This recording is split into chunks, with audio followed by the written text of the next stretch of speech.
The early 1200s were a dangerous time in West Africa. Kingdoms fought constantly over gold, salt, trade routes, and power. The once great Ghana Empire was fading. Everywhere, rulers struggled to survive. And in the middle of this chaos was a boy nobody believed in. His name was Sundiata Keita. According to Mandinka tradition, Sundiata was born unable to walk. Other children mocked him.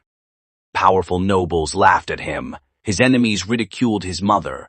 Many people thought the prophecy claiming he would become a great king was nothing more than a joke. But then something happened. One day, according to legend, Sundiata pulled himself upright using an iron rod. For the first time he stood, and when he stood, the laughter stopped. A lion had awakened. At that time, one man spread fear across the entire region.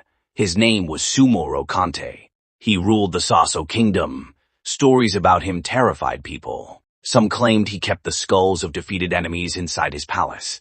Others whispered that he practiced dark magic. Some even believed he could disappear during battle. Whether those stories were true or not didn't matter. One thing was certain, Sumoro kept winning. Kingdom after kingdom fell before his armies. Trade routes came under his control. Cities paid tribute out of fear. Chiefs surrendered before he even arrived. But one man refused to bow, Sundiata Keita.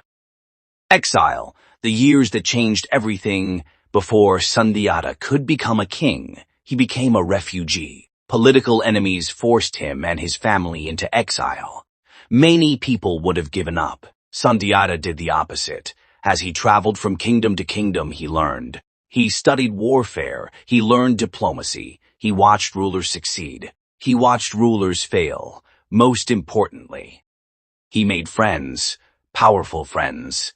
Kings, warriors, hunters, merchants, blacksmiths, and horsemen all shared one thing in common. They hated Sosso domination. Sundiata understood a secret that many rulers never learn. A king fighting alone can be defeated.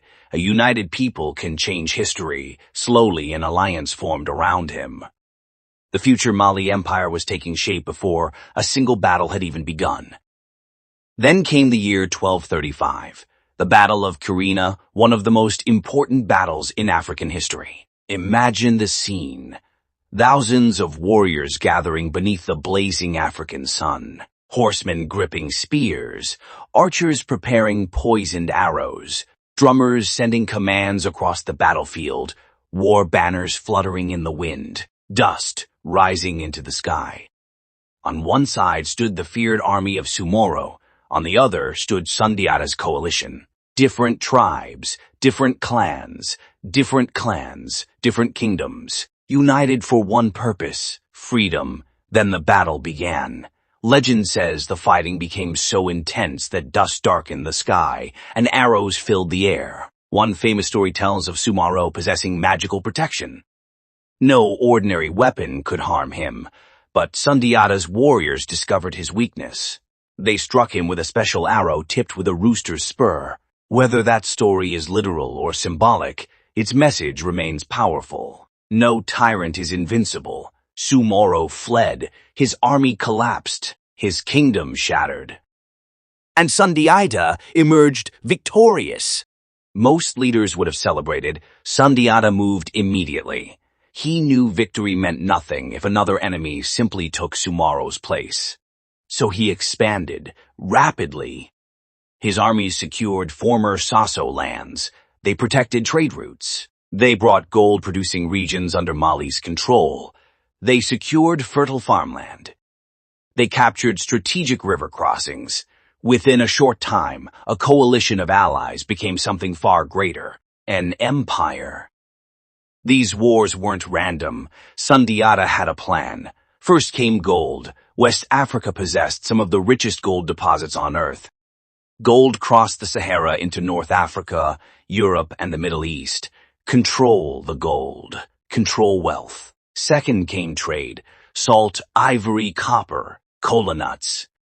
Merchants carried these goods across vast trade networks. Control the roads. Control the economy. Third came security. If Mali appeared weak, rebellion would spread. Expansion wasn't just conquest. It was survival. Mali's military became one of the strongest forces in Africa. Elite cavalry thundered across the savannah. Mounted warriors could strike before enemies even had time to prepare. Hunters used their knowledge of forests and rivers to launch deadly ambushes. Poisoned arrows added another advantage. And then there were the drums. These weren't simple musical instruments. They were battlefield communication systems. Different rhythms signaled attack, retreat, flanking movements, enemy sightings. Imagine thousands of warriors moving as one to the thunder of war drums. Many enemies were terrified before the fighting even started. But Sundiata's greatest strength wasn't war. It was leadership. Many rulers know how to win battles. Few know how to keep peace. Instead of destroying every defeated chief, Sundiata often allowed them to remain in power if they swore loyalty and paid tribute.